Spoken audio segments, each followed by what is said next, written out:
આજે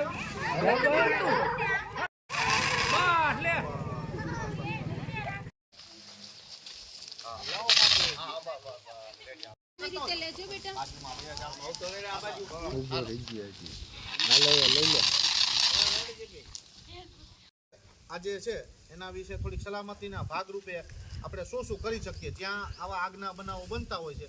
તમે જોવો છો ઘણા બધા લોકો છે પોતાનો જીવ પણ ગુમાવતા હોય, બરોબર. ત્યાં થોડીક જો તકેદારી રહી હોય, ભલે બહુ મોટા પાયે આગ લાગે અહીંયા કદાચ શક્ય નથી હોતું, અને અહીંયા થોડીક તકેદારીનો અભાવ હોય કે ભાઈ જો આવો ફાયર સેફ્ટીના બાટલા રાખ્યા હોય પણ આનો ઉપયોગ કોઈને આવડતો હોતો નથી. આ 100 પીસ કેમિકલ મિક્સ થઈને એમાં પણ કાર્બન ડાયોક્સાઇડ વાયુ જ નીકળતો હોય, એટલે મેઇનલી કાર્બન ડાયોક્સાઇડ વાયુ છે ને એ આગને બુઝાવી દેતો હોય, એટલે બે પ્રકારના બાટલાઓના અંદર કેમિકલ આવતા હોય. માણસ ઉપર લાગી હોય ત્યારે કંઈક એમાં અલગ આવે ને, માણસ ઉપર હોય ને ત્યારે આપણે કોઈ જાડું કપડું કે એના દ્વારા એને કરાય, એની ઉપર આ કેમિકલનો ઉપયોગ ન કરાય.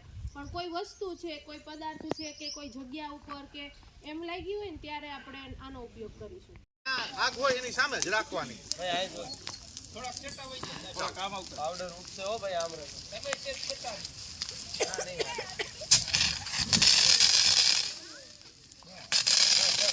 બસ